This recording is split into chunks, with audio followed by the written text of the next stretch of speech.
Welcome to today's webinar. The topic today is analysis of multi-layer surfaces and application of building models in RFEM 6. My name is Andreas Hörold. I'm responsible for marketing and public relations in the Dlubal software company. For instance, the Dlubal website, the German and English webinars, customer projects, etc. I've been working for the company for 12 years now. I will be the moderator today. The presentation will be done by Bastian Kuhn, but he can introduce himself. Hi, thanks, Andreas. My name is Bastian Kuhn. I'm responsible for the customer support and the development of the add-ons related to timber design and with the building model, what we will show you today. I'm in the company in the beginning of next year. It's been 15 years since that I'm working here. Okay, thank you for your introduction. Then we can switch off our webcams that the attendees can see the full screen. You have the possibility to ask questions via the control panel on the right side of your screen. I will answer you. If you don't get an answer during the webinar because there are too many, you will get an email afterwards. The other way is to watch the entire webinar and then email your questions to info@dlubal.com. To the agenda today, at first, Bastian will define multi-layer laminate surfaces. Then he considers the stiffness reduction for deep beams and panels subjecting to bending. Then he will turn to the add-on building model. The point is determination of loads for bracings on the building model and the calculation of story center for dynamic analysis. Okay, then I hand over the screen to Bastian. Okay, Bastian, it's your turn. All right, hold on, I have to choose the right monitor. Okay, there you see it. This is our homepage with what we will start today. I will go afterwards directly into the program and show you everything there, but just 2 points that are maybe important I want to mention on the start. What I'm gonna model today is can be a little bit compared to the 18-story mass timber hybrid structure student residence in Canada. It's quite an older building already because it has been assembled in 2016, but still a very nice structure where I can show you the advantages of the add-on multi-layer surface and the other add-on building model. When I'm in the webinar, I don't want to go into many detailed analysis or explanations in the webinar because we just have no time for that, and it's just some points I have to consider and to define there. But just for your information, for example, we will reduce the reduction factors K33 and K88. Here it's for the old add-on RF laminate, but we will do it also in the multi-layer surface add-on today. And here on our homepage, you have to all these topics and all these values, what I will define there today, and when we will also design the connections and the stiffeners in the structure. We also have articles on our homepage where you can read the theory behind that. Okay, as I remarked it already, the project is quite old, or a little bit older. 6 years is not that old for a building, I think. But just last week, I saw a project here developed in Germany, in Hamburg. It's quite a similar building, considering the height, than the building in Vancouver. So it's also 53 meters, I think. And 18 stories. So, and they're right at this spot where you can see my mouse. That's where they are in the assembling process right now. So buildings like this are spread all over the world, and that's the reason why we want to model or want to show how to model this with our software.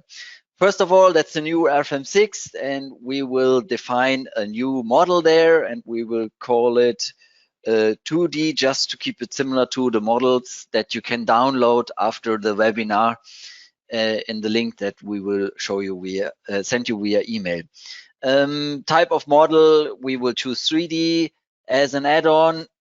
For the start, we will only consider the add-on multi-layer surfaces, e.g. laminate or CLT, but there is nearly all materials are possible in there. For example, concrete hybrid structures and GFK or whatever. We will not consider the load wizard, and we will also do not a pure design.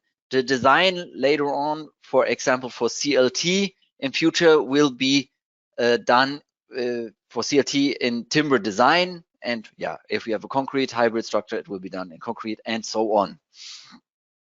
As a standard, as we did not have many add-ons for the design activated, we also do not have many standards to assign. But what I will do is I will generate the load introduction or the combination according a timber standard. When you are in another country than Europe, you can see for nearly all kind of countries, we offer special combinations for timber. So that's here Europe, here it's America, it's Canada, Switzerland, and so on.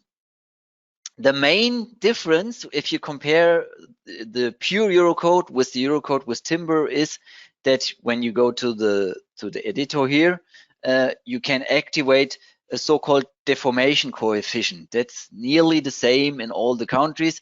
And what we do here is that we increase the loading in order to regard creeping of the timber material. That's how it's nearly done in all the countries that I just mentioned. That's the theory behind it. It's also possible to do this on the stiffness side, because creeping is actually not an increasing of loading, but it's an additional deformation that you need to regard. So for a nonlinear system, this approach is not always sufficient, but it's a simple approach. And for the structure what we will build here today, it's good enough. And I just want to show you how to regard it. Okay, then we activate the structure, and we will define the surface. Here you can define a new rectangular surface, and you see it there already that there are already layers assigned, but we want to have a new thickness in here. Maybe I can actually delete. Wait, I will just do it in the dialog itself. Just that we have a pure empty dialog there, and sections we also don't need. Come on, this and also this other one. It was just saved from the previous project. So now we have an empty project, and we can say, okay, create a new thickness, and here you have the thickness type uniform, and here so that I activated the add-on multi-layer surface. In the basics, you have here an additional thickness type layers. And when you go in here, you see on the bottom, you have the option to reduce stiffnesses. I will show that after I defined the layers. Here you can define a thickness type, for example, directly. In the future, we will also implement solids into the layer database. Then there will also be contacts possible to be defined here. But right now it's only possible to define directly. And here we say, okay, I'm choosing a new material, and we go to our new material database. The material model I will choose as orthotropic linear elastic for surfaces. theory behind that you can read, as I mentioned, on our homepage. Just for your information, orthotropic means a higher stiffness in EX than in EY direction. And then we go to the material database. We are choosing the region Europe and material type timber. And here you can see that we have already cross-laminated timber. And we are right now implementing all the producers here. In your customer version, you have the companies Binderholz and Haslacher from Europe. But Binderholz we will also implement soon for the American market. And we will implement soon many more producers here. Stora Enso is on the way and so on. So this list is going to be filled in the future. And when you choose it and activate it, you can see actually in the material values that when you choose the CLT material, you have here more characteristic strengths. So you see you have here netto and torsional shear stiffnesses, and that's what we are for the design in the timber design add-on will use in the future. Maybe we compare that with an ordinary solid timber, let's say C24.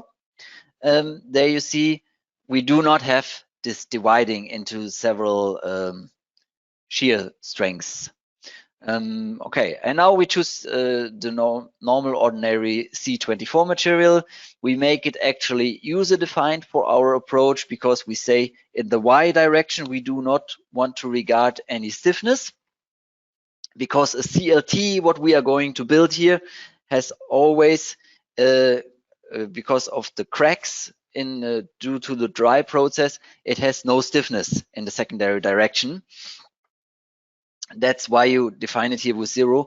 Because of the layers, you still have a stiffness in Y direction. That's one of the advantages of CLT, and that's why you actually are implementing. So it's not 0 for the whole plate. It's only in the one layer what we are defining here. Okay, that's again probably too much theory for now.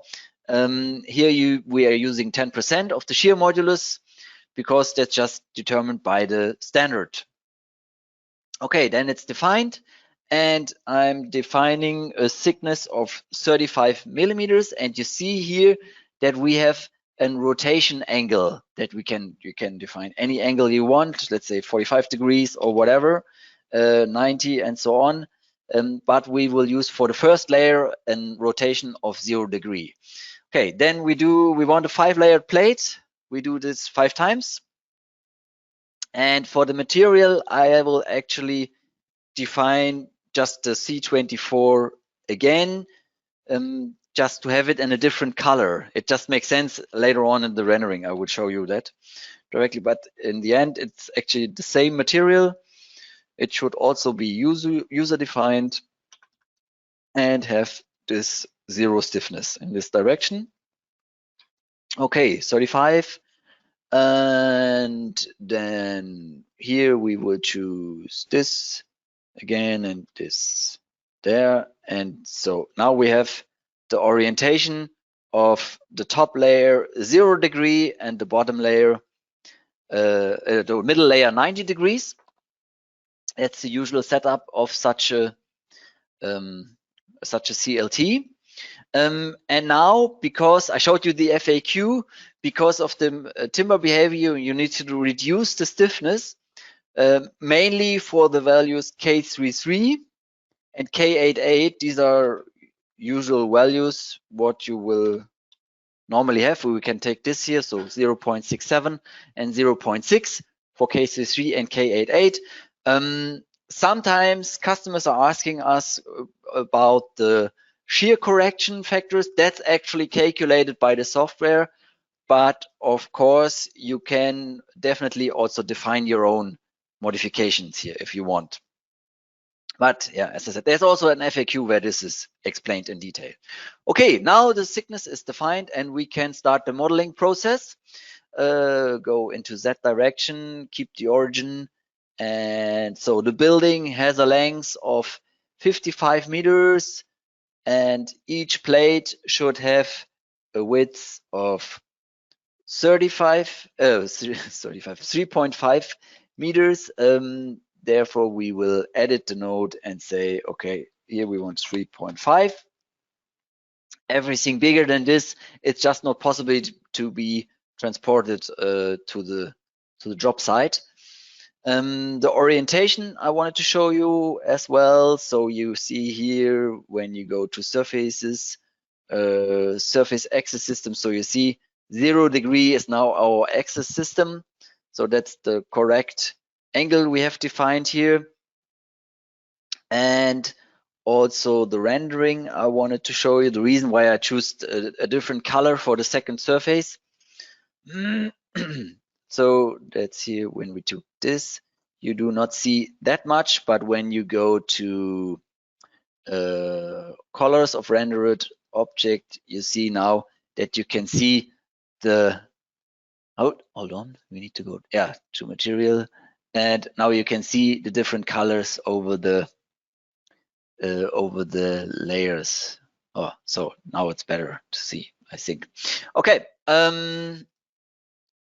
yeah, that was one of the reasons why I chose this different material. Okay, then we need to copy this point 3 times via our option move copy 3 times and do it in Y direction, about 3.5 meters. That's now a little bit of a modeling process. Wait, I will actually switch off the axis system, and I will divide the top layer, the top surface here by 3 nodes, just intermediate, in order to define my stiffening elements of the stairs in the structure. So, and right here. So, and on the origin, we want the stairs to be started by a value of 12 meters here, and on the second node by 18 meters, so it's 6 meters long, and the third it will be by 37 meters. So that's it. Then we will just copy this nodes here because we want to have the stairs a little bit longer. We do 1 copy, and it should be minus 1.5 meter in the Y direction, and then we have there. And now we define the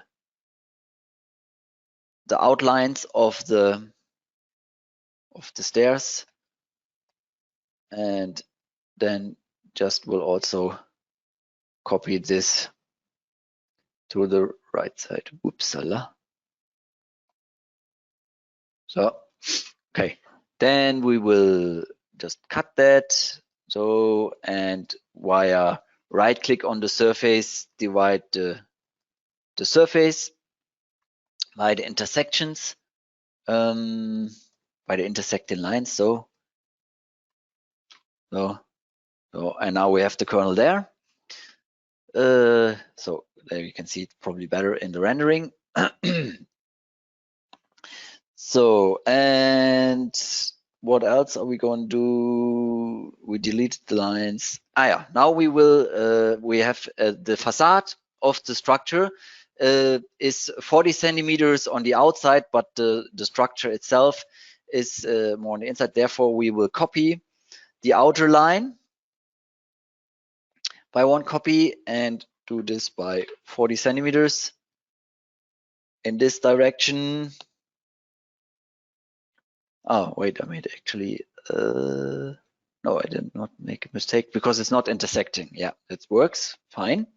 Okay, so the structure is already there. Let's take a look on my sheet of paper and copy also this outer line 1 more time, about 13.2 meter. And now I have to divide also this inner lines, because I want supports on every part of this, every 3 or 4 meters in the structure. And therefore, I want to activate the line orientation in here. And it's important that all lines are in the same direction. And you see this one is not. And therefore, I will change it, the line orientation, via reverse line orientation. And now I can select them all and divide them all, of course. So this, and divide the line by a distance at the end of 50 centimeters, and then via you know, in RFEM 6 we have a new function. Via shift you can deselect, and via control you can select. You see it on the mouse, probably, hopefully you see it on the mouse, because there's a plus and a minus. Either way, you take one of those buttons. Okay, then on distance, on start, it will be 50 centimeters. All right. Then we will divide this by a number of intermediate nodes of 11. But very important, before we do this, we will create line or nodes without dividing the line. That's a function that has been developed quite a lot in RFEM 6. And if you are coming from RFEM 5, it's not so important to use the set of members so much more, because this function is something that will really help you a lot. This line here, I actually could have deleted from the side. It's not so important, but just to keep the structure a little bit clearer, I could have deleted it, and this one as well. And now we have to divide the lines on this kernels here as well. So then we will divide it there and divide it there.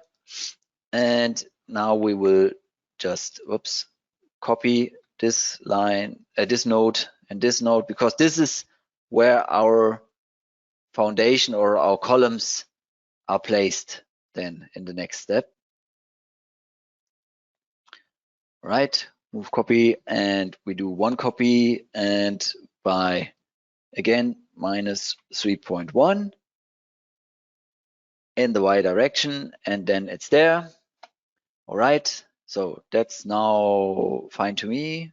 I think anything I should have forgotten, maybe this one, and this one we can also divide. It's also not that much important. Come on. Yeah, maybe there. Is there a node? This one we can delete. Yeah, here. It's not important. And the line orientation we do not need anymore. And here and here.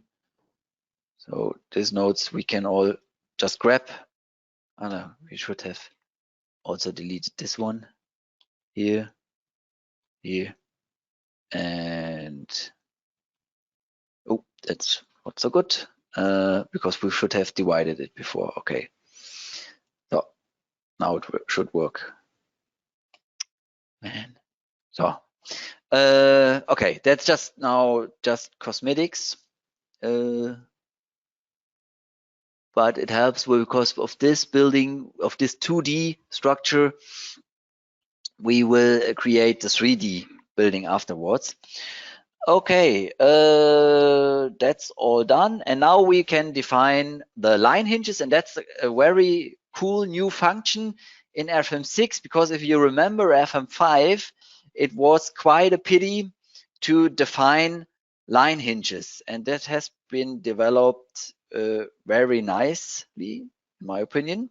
Therefore, we go, that's the same as in RFEM 5, insert types for line hinges dialog box.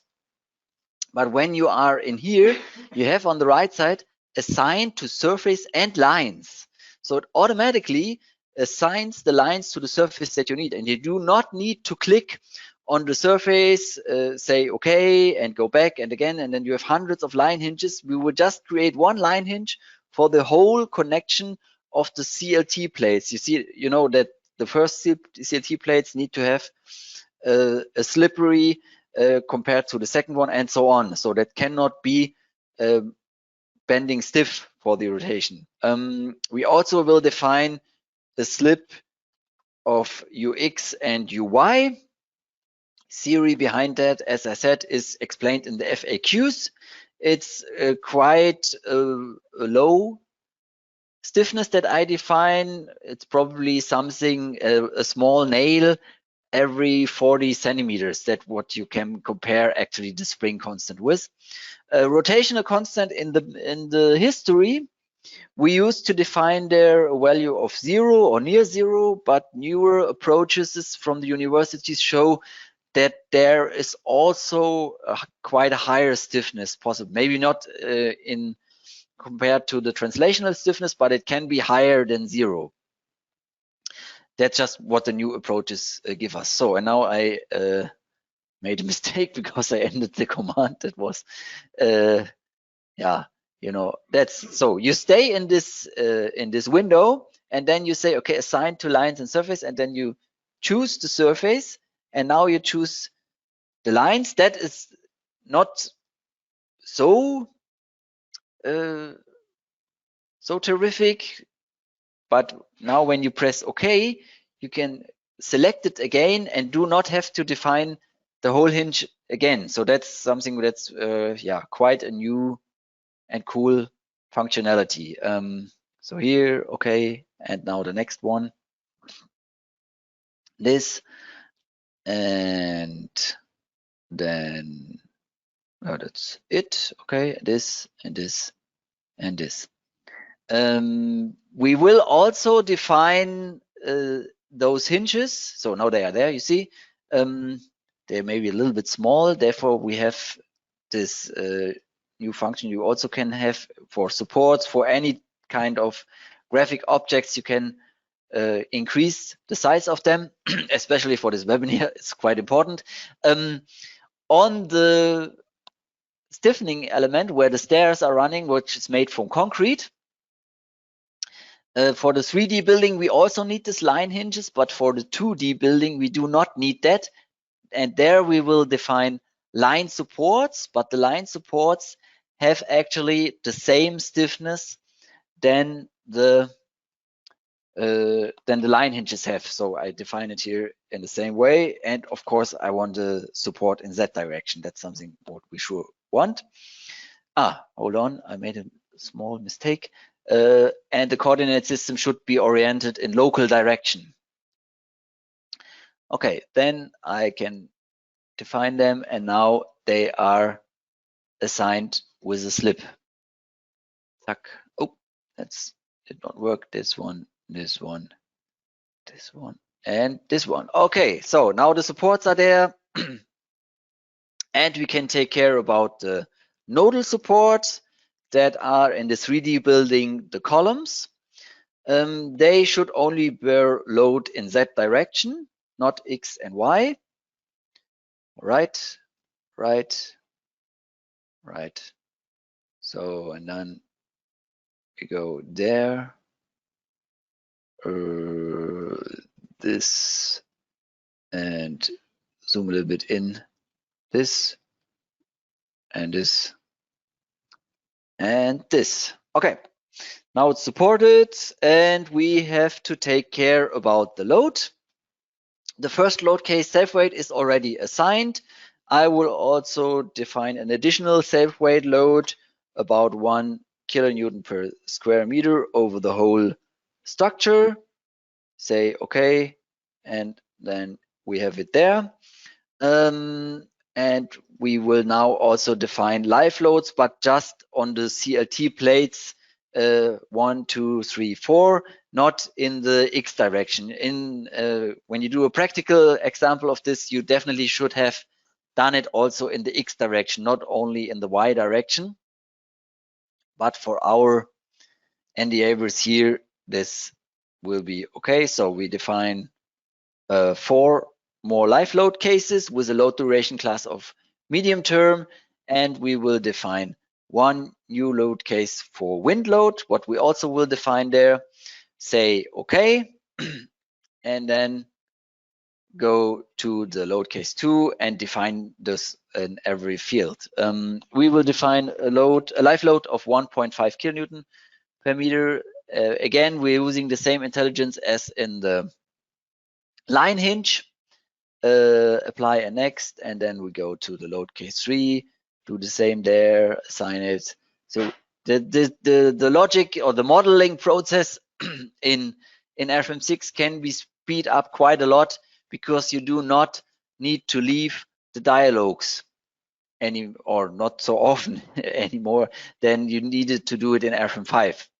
That's something I wanted to show you with this process. Okay, here you need more than one surface. Okay, say okay, because now we're leaving this dialogue because I want to take a look if I did everything correct. So load case 5, 4, 3, 2, that looks good. And in the load case 6, we can, if we want to define a line load with a value, I don't know honestly, load direction, we take 1 kilonewton per meter and take the y direction, and then say okay here on the outer line, okay, and then it's there. So that works the same as in RFEM 5. That was the old traditional way. So we did both options. Okay, now combination, and we can do the or start the analyzing or design process.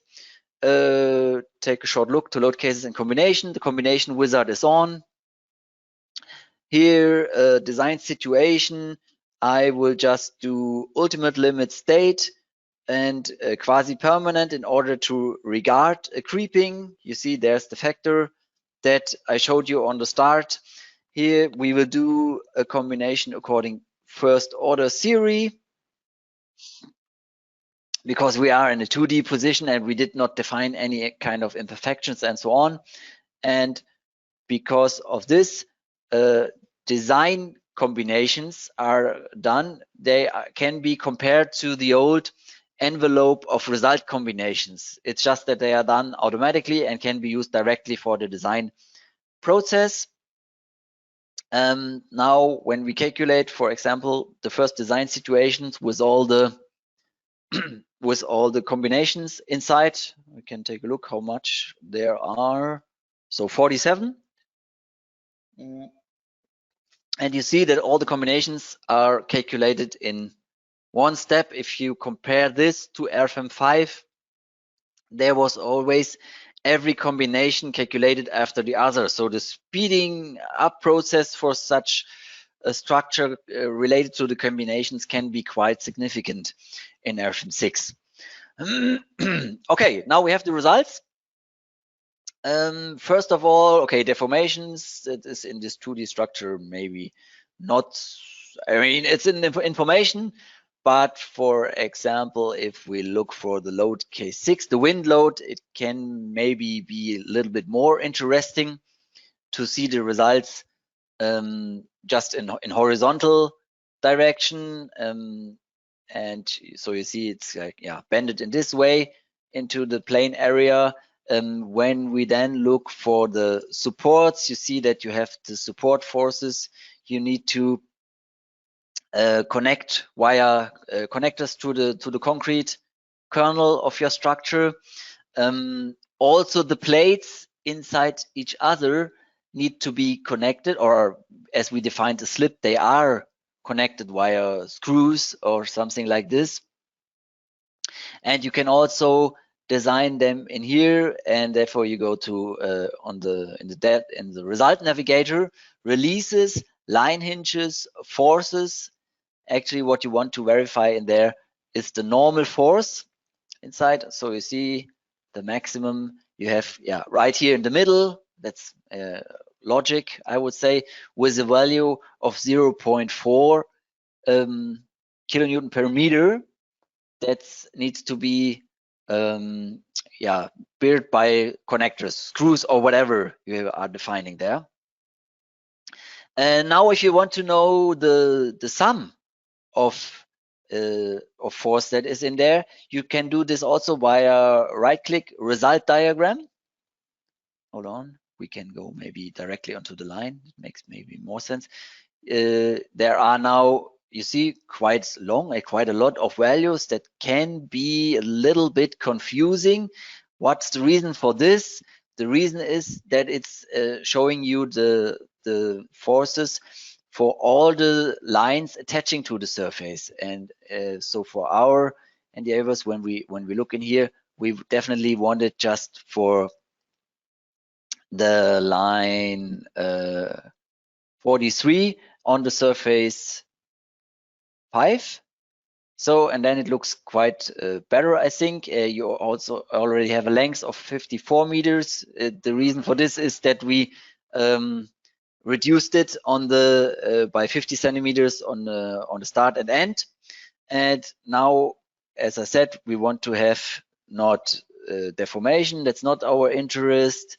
Also not local deformation. And also not whatever that value is here. We want the line hinge. Just let me take a look. Normal force in the line hinge. Hold on. Therefore, I choose actually the wrong result diagram. I need to check this one. So then this, not this, but there is already. You see, there's the normal force in the line hinge because I activated in the outside. So, and now you can see how can I get, let's say, the whole force that's from the start of 0 meters to 50 meters, let's say 60 meter 50. It's possible to also take edit smooth ranges. I will just do that for 0 to 16.5. And maybe from 16.5 to, yeah, it doesn't have to be, let's say here, 25, and okay, and we want a constant value. And then you can see, okay, 6 kilonewton is the force that I need to bear by the screws, and that gives me an overall value of 0.374 kilonewton per meter. So that's the force that I need to transfer through the building. So that's the connection design we did already, or how it can be done. All these informations can be exported into Excel, and you can also yeah, get the results there and do your design process in there. And now we want to look also for the stresses inside. So there, when you look for the top layer, that's the top layer we are looking in here, and just the basic stress sigma x in negative direction, but maybe not the load case 6. That's maybe not so interesting. Maybe we will take a look at here. That should probably give me the combination 5 should give me the highest moments over the columns. So, and you see here a value of here in the peaks and the singularity points of the columns of about 7.095 at the top of the surface. And if you go to the bottom of this layer, you have to change the origin. You see that there also you have the 7, and you can actually see how the stresses is changing there. Where you have a high stiffness, you have a stress in this direction, and where you have a low stiffness, you remember that we defined the stiffness in y direction there with nearly 0. You have, yeah, less stress. So that's for the bending stress. And of course we have also all the shear stresses. Let's say here that's the rolling shear. Okay, there's not a real rolling shear problematic inside here, only over the columns. That's where you need to verify that. For sure the punching of the CLT needs to be verified as well. Okay, that's CLT. We will now start with the 3D building. Therefore, as I said, we have to, at first I will switch off the load cases and combination wizard, and I will keep my existing combinations, which is okay for me and also okay. And then I said we need, on the 2D, we need to have also a slip of the CLT plates to the concrete kernel. Therefore, again, we just can go to types for lines, line hinges, and you see now we have just this one line hinge, and it's absolutely no problem to just go inside here and say, okay, this, and now I want to have a slip on this line as well, and then I take this surface, this, and this surface with this line, and of course this. It's still a little bit of selections you need to do, but it's way less than it has been in RFEM 5. Okay, and now it's there. What else do we need? We need the concrete kernel. Therefore, we will copy this line here. Wire move copy, create one copy, not in Y direction, but in Z direction, of a value of minus 2.9 meter. And we will, first of all, copy including loading. That's important for our load cases later on, not yet. But the thing what I want to show you here is step links. And there you can link lines within surface. We need to define a template for this, not a layer, because that's the concrete kernel that we defined, though it has a uniform type. And we will go in here and say concrete and take it maybe a little bit higher strength of C30, C37. Maybe the thickness on the bottom of the 18 stories building should be thicker, but for this webinar, I will just keep it constant. In here, say, okay, now this is my template, and then I say, okay, and I have the surface generated, and I will now just copy this one and this one, oops, here to the outer line, and then just draw this surfaces here in the other direction. Yeah, also this can be copied, but yeah, as I'm just in the drag and drop process, I will just define it in here, and okay. So now it's there. The first concrete kernel of the outsides, this one have to be activated. So, and so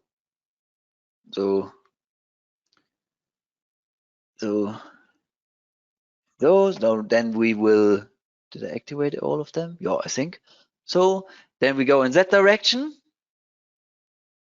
and we'll activate the all the nodal supports.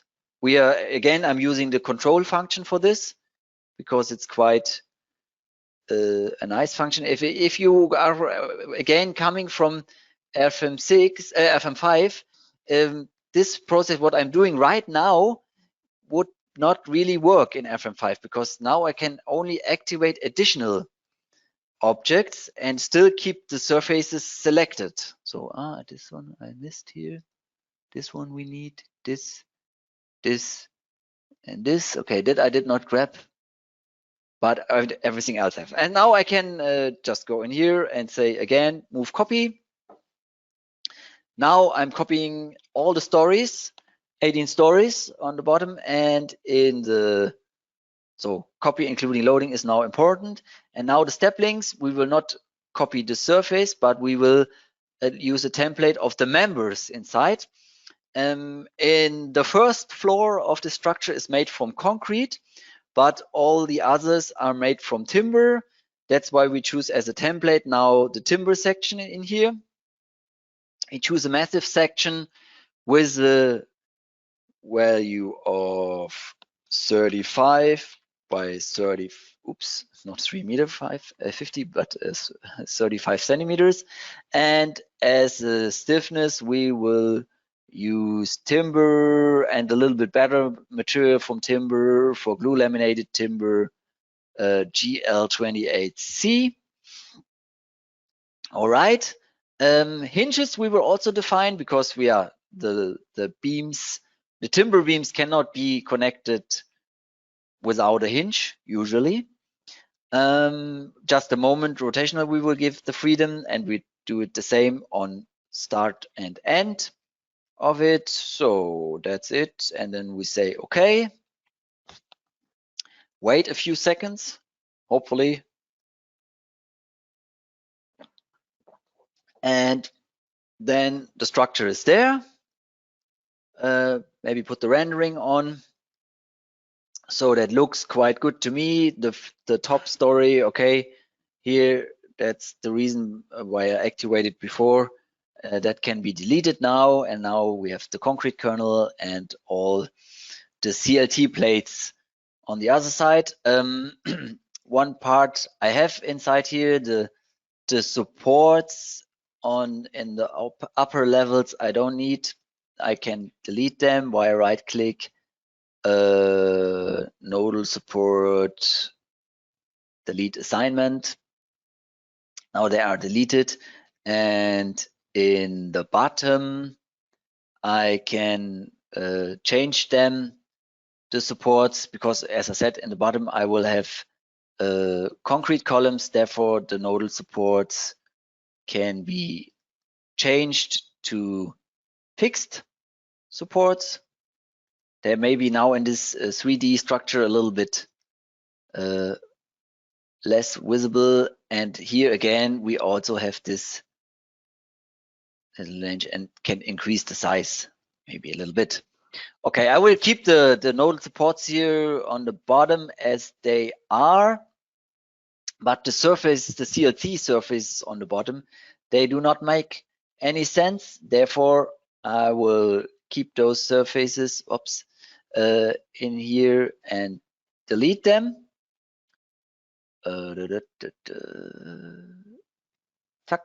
So now they are deleted. Now there is a problem with the load K6, because a line load needs a surface to what it is attached. Otherwise it will not work. Therefore I'm deleting the one load on the bottom. I could have, usually the wind load needs to look different. It needs to be higher on the top story than on the bottom areas. And I should have implemented here also a force that's attaching to the columns, but I think it's okay for this webinar.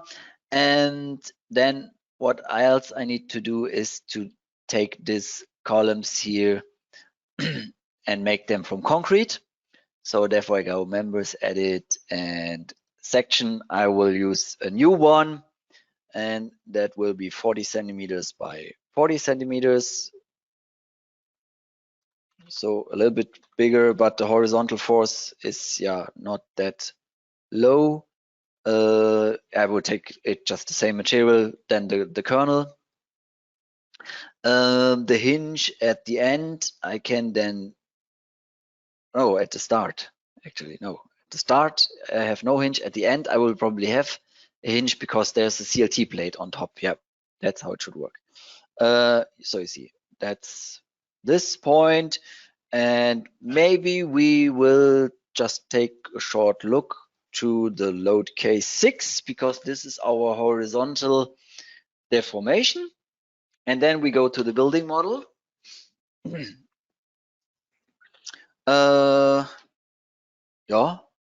That's what we will do, just to show you the deformation. I hope we will have it soon.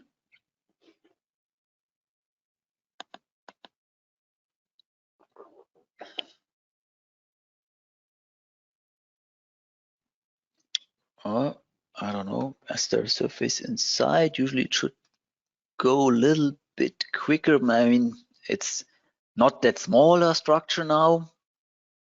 Maybe I can take the chance and take a look if we have any open questions. No, not the case, but the result is already there, so we're fine with this. I hope. So, no, I clicked too quick. So there it is. Okay, so we want the deformation. Just to take a look on the deformation in horizontal direction, which is the case for this load case 6 in here. So you see it's deformed in this area. But for such a structure, I think you all agree that it's quite big. In a 3D building, it's not so easy to analyze the structure and the results that are coming from it. And therefore, we developed the building model add-on. So we go into add-on and activate this building model.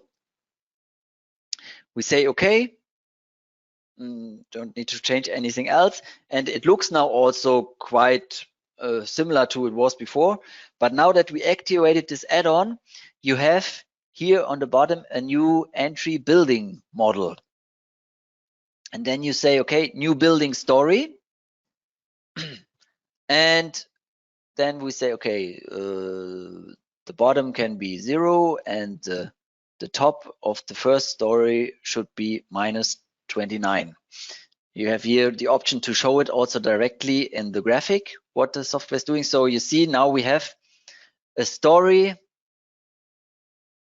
we are just working in this story in here. You have several options. You can all read that in the online manual of this add-on.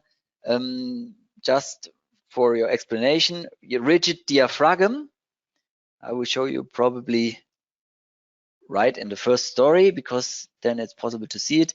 Rigid diaphragm is something made for concrete structures where everything is bending stiff on the moments. You see there's a center of the whole story. That's the first story of the building, and it's connected to all FE nodes. So that's something where what you would probably need for accidental torsion verification in the dynamic analysis. So that's the point you were always looking for. That's one of the advantages, not for our structure here, because we are defining timber. Therefore, we just choose nothing in here. And now we will define all the 18 stories. But as the first number is 0, we just need 17. Oh, again, I clicked too quick. I can get rid of those here. Yes, I want to delete them. And so you see now we can just walk through the whole story or the whole building per each story. Then we say okay. And now, what I said it already, what the advantage is for the analysis and for the results is that you get additional masks and columns where you can get the force in every story, in every wall. You get a force that's transferred into the wall that you can read out. That's actually the theory behind this add-on building model. Okay, the load case 6 took quite a while in the 2D. It will probably not be quicker in the 3D building in here, I assume. It's also the GoToWebinar software that's a little bit taking the power from my machine, I think. But okay, now we have it. And now when you go to the result mask, come on. Yeah, so static analysis, overview, you have now results per stories. That's the additional columns that you have. And you see, you have here the forces in each story, very nicely to see that in every story you are attaching more or less 50 kilonewton on the story. You have a location of the resultant story forces. You have also in the view navigator automatically generated building visibilities or story visibilities that we can activate and just look for them. Probably makes sense to just look for one story in here.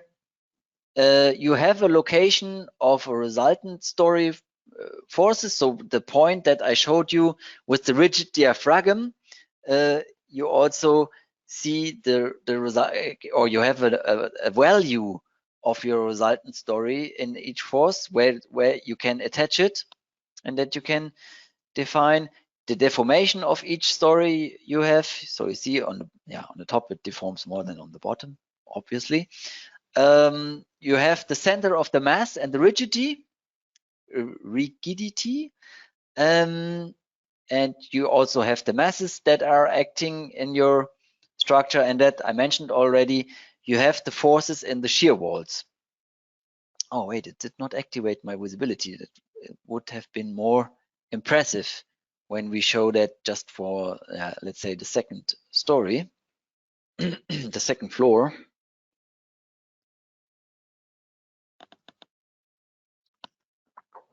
And it's also much more easy to see it then. So you see in here when we go to the bottom story, you have a very important value is that you have the force, the shear force that is in your shear wall inside. I mean, now it's from concrete, but if you assume that it's made from a timber frame wall, it's a very important information that you want to gain. Also, you can display this graphically. So when we say this is now the surface number 31, you can go in result sections in here, and then when you show story number 1, you also have maybe not for the deformation, because that's we do not want to see. Say we will only display this one by selected and related object. So, but you can see the resulting force also graphically via this screen in here for all the directions that you want to have. Okay, so that's the advantage of this add-on, what you can have. And additionally, what I did not show you today, you also have this mask center of mass and rigidity in the dynamic analysis. That's where you can also use it directly in the dynamic add-on. Okay, thank you for your attention, and I give the word back to my colleague Andreas. Okay, thank you, Bastian, for this nice presentation. Yeah, we recorded this webinar. I would like to show you where you can find the recording, but you will also get an email in the next days. Now, on our website, dlubal.com, you can find under news and events the webinars. Yeah, all our webinars have been recorded. That's today's webinar. And if you click on it, you will find the recording here in the middle in the next days. And also you can find the provided models and you can download it. Just try it with your version, or if you don't have got RFEM 6, you can use the free trial version. Both on our website, you can click on that button and you will find the free trial version of RFEM 6, RSTARP 9, RSection, RWind, and so on. And the versions of RFEM 6 and RSTARP 9 contain all add-ons, and you can go step by step for this or through this webinar or to our other recorded webinars. Okay, that's also all from my side. Maybe a last hint: when you leave the webinar, there's a small survey. Just take the time. It takes only half a minute or 1 minute to answer some question or to score us. Just note the worst score is 1, the best score is 5. If you don't want to answer a question, just enter a minus or something like that. Okay, then thanks again, Bastian, for the presentation. Thank you for your attention. I wish all a nice rest of the day. Bye-bye.